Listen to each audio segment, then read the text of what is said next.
এই শোনো, আমার ভাইজান আসলে কিন্তু চলে যাব। তোমার বাড়ির আমি কিছু নিই না, আছে বাকি যে নিয়ে যাব।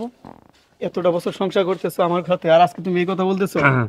বোন তুই এই বেশি রইলি, কি যাবি না আমার সাথে? যাবো। এই ধরেন আপনার টাকা, এই টাকাটা মিষ্টি, আপনি খাইন।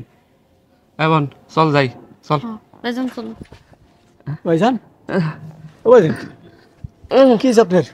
ভাইজান বোন আমার জন্য তাড়াতাড়ি হাটের ওষুধ আনতো। বসেন এখানে।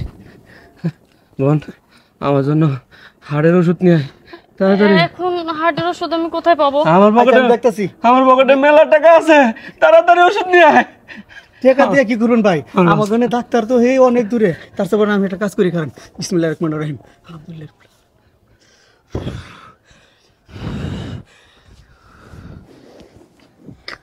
ভাই, ও ভাই, একটু নিঃশ্বাস নিন।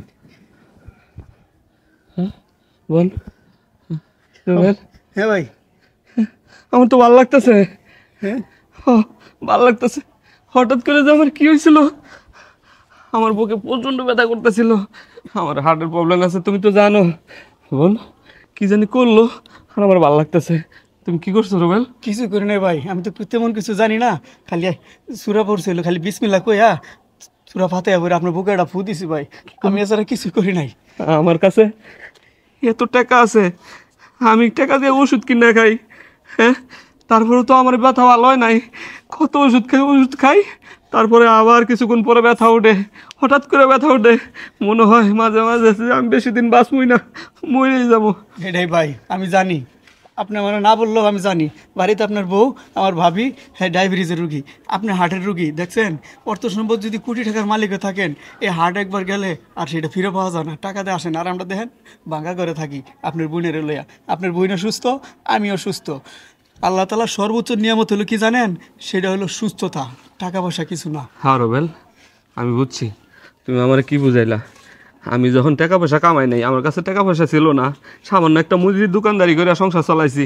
আমি ভালোই ছিলাম, হয়তো অভাবে ছিলাম। আমার বউ বাচ্চা, আমার বোন, সবাইকে নিয়ে খুব শান্তিতে ছিলাম।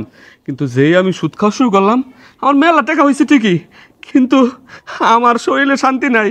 বিভিন্ন অসুখ বিসুখে আমার বউরা অসুস্থ থাকে, পোলাপান অসুস্থ থাকে। কিন্তু আমি একটা জিনিস খেয়াল করে দেখছি রুবেল, তুমি তোমার বউ গরিব, ঠিক আছে, তুমি দিনমজুর, কিন্তু তোমাকে শরীরে কোনো রোগ নাই।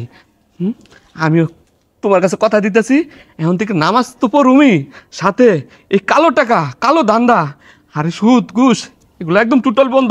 এই টাকা আমার লাগবো না, আমি শান্তি চাই। তাহলে বোন তুই থাক, হ্যাঁ, তোর ভাবির নিয়ে 2 দিন এসে বেড়ায় থেকে যাবো। হ্যাঁ রুবেল, আমি আসি তাহলে। ভাই একটু আজকেই থাকতেন, বিকালে যাইতেন।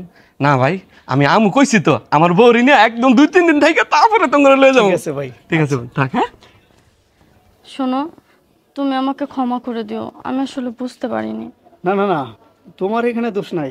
আসলে টাকার লোভ কার না আছে, সবারই আছে। কিন্তু এখন তো বুঝলা যে টাকা ছাড়াও আল্লাহ তাআলা আমাদের অনেক সুখে রাখছে। চলো।